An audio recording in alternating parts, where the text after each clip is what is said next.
Hi there chaps, and welcome back to the channel. So today I'm going to share 10 tips to help you guys improve your skill level in Battlefield 5 so you can hopefully pull off longer kill streaks, get higher scores and die less frequently.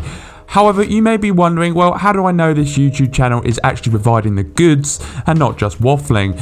And I will self-admit I am no pro player. However, depending on what stats you look at, I'm generally between the top 1 to 3% of players in the game. Now, stats aren't, of course, everything. However, I think being top 1 to 3%, hopefully I can pass on some wisdom to individuals looking to improve.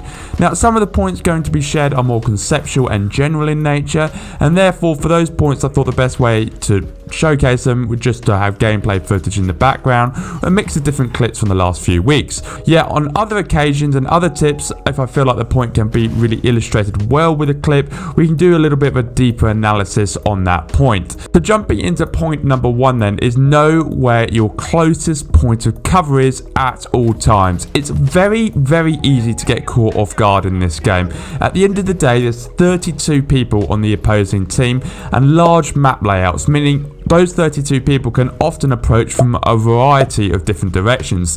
Be mindful of where you can get to cover quickly if someone catches you off guard. Tip number 2 is be constantly aware of your health bar. I like to call this health management, especially in Battlefield 5 where as a player, unless you're medic or can get to a med station, you cannot actually regen to full health after you've taken a certain amount of damage. If your health's at 50%, be cautious about which engagements you take. Try and take engagements where the enemy aren't exactly sure of your position, because if you're taking a one-on-one gunfight and they're on 100 health and you're on 50 health, the likelihood of you coming out on top of that is very, very small, unless your aim is actually pinpoint precision on the head and theirs is quite poor. A good example illustrating points 1 and 2 is this clip. In this clip, I hear someone to my right. However, another opponent catches me off guard. I immediately realise my health bar is going down very quickly, and I immediately get to the closest point of cover, which I've already thought about in my head. In game, it might seem really simple, but some people might choose to spin around and engage the person, or some people may have chosen to continue to chase the person they heard on the right. The right decision to make in this scenario is to get to cover, evaluate where the opposing teams are, and then move forward from there. As I move forward in this clip, I'm also conscious that I'm now only on 50% health, and even though I want to take engagements that are below me, I'm cautious about how I approach them, as I don't want to be coming from predictable angles, another tip that we'll cover later on in this guide. So tip number 3 then is take a look at the broader positioning of your team and the opposing team on the map, and where are the weak spots. Sometimes it can be very helpful to get the big mini-map up and seeing where the red dots are, where your team are pushing. You'll notice when you watch large kill streaks of great players and top compilation clips, the clips don't often involve those players fighting the opposing team head on, as at the end of the day it's just a losing position to be in. There's just too many eyes on you. What you'll notice when you see these high kill clips and high kill gameplays is often these best players will be flanking around, catching a lot of players, 5, 6, 7 of them off guard before they actually have to start taking harder engagements where they're taking fire back at them. I think a definite argument could be made that a good Battlefield player knows good flanks and how to outposition their opponents over having fantastic aim. If you compare to Call of Duty, having laser point snappy aim, I would say is exceptionally important to be doing well. Whereas in Battlefield, I think knowing how to outposition your opponents, getting to know where people camp is the single fastest way to improve your gameplay and begin to out-knowledge these players and outperform them. This tip obviously comes with time. If you're new to Battlefield, then learning the maps, learning where people camp, learning where your team typically pushes is all stuff that's just going to take time. However, with some practice, and if you consciously think about and try and learn from each game you play, then hopefully this is a thing that will become more natural to you over time. Tip number 4, and we kind of touched on it when we were analysing tip number 1 and 2, is don't become dogged in your pursuit of a single opponent.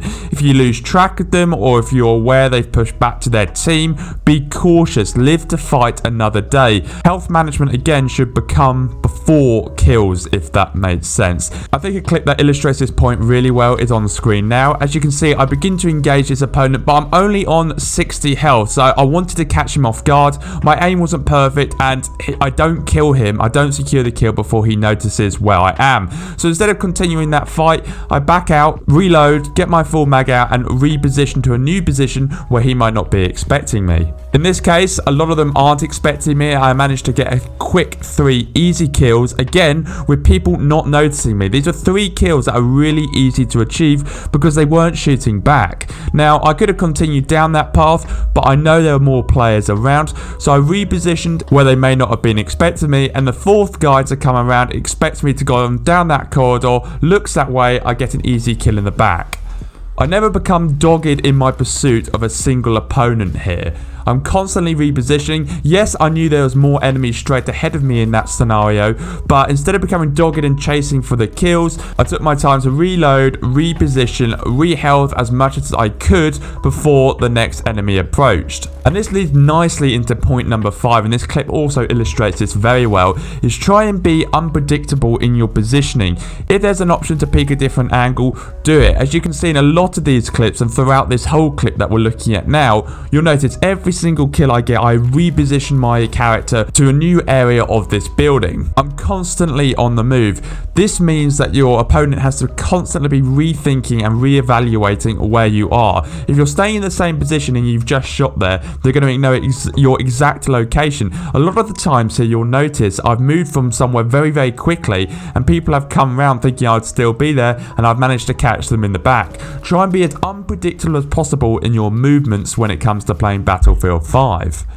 This also moves really nicely onto tip number 6, which is utilize movement mechanics. For OG Battlefield players, this might be something a little bit alien to them. Although Battlefield 5 has been out for a while, movement mechanics is something that's new to Battlefield 5. And sliding, jumping, ducking, as much as it's annoying and is more like COD, it makes you a lot harder to hit in a Battlefield game than if you were just running, for example. You can see from this clip again, I do this kind of slide cancel where I almost go under this opponent's bullets, pop back up, manage to get a few shots in the head.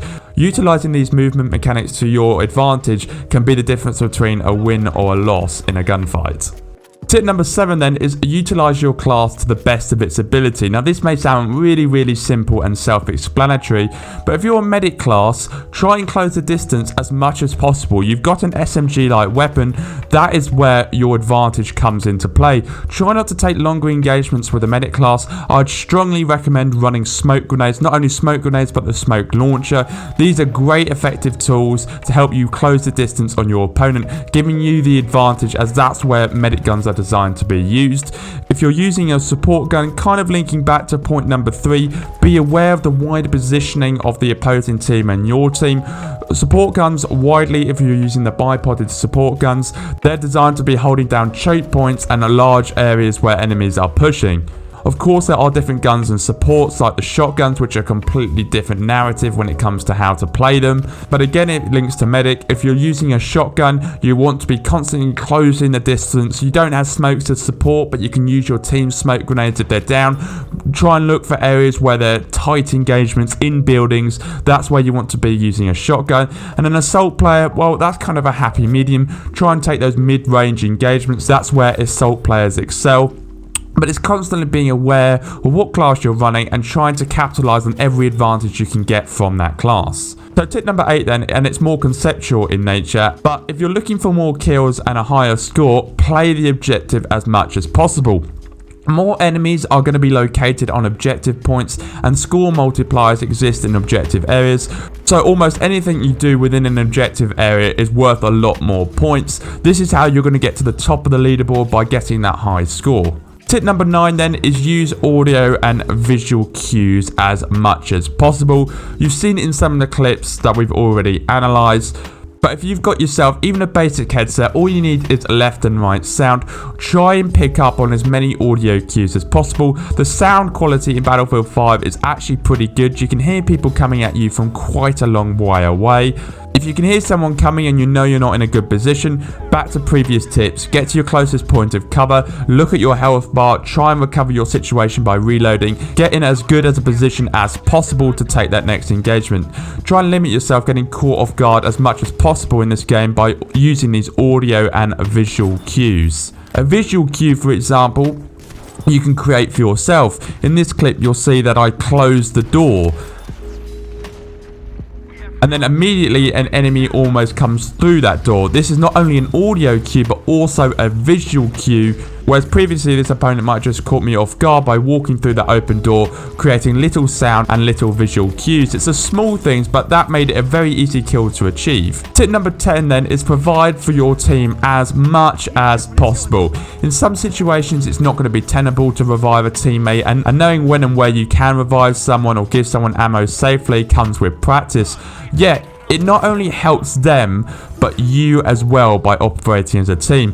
The opposing team, let's say you revive someone, now have to kill an extra opponent, giving you potential time to secure the kill that you otherwise might not have had. Alternatively, the opposing player might catch you off guard and the teammate that you revived might come in clutch to save your life later down the line.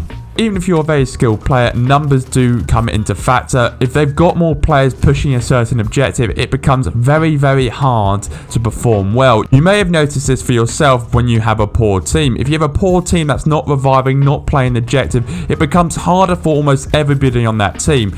And you'll notice that even though sometimes players on the losing team, your team, can have really high KDs equivalent to that of the players on the winning team, their scores will be a lot lower as they're just dying that little bit more frequently, having to fight off multiple enemies in a single objective, and often getting outnumbered as no one's reviving each other, making the game just that much harder. Playing as a team benefits the team as a whole, not just that specific person that you revived, for example. I think that kind of concludes my top 10 tips for improving at Battlefield 5. I hope you did find it useful. If you did enjoy the video, please do subscribe to the channel. It really helps me out as a small YouTube channel, only if you enjoyed, of course. But anyway, thanks for watching as always, everybody. Have a great day, and yeah, peace out.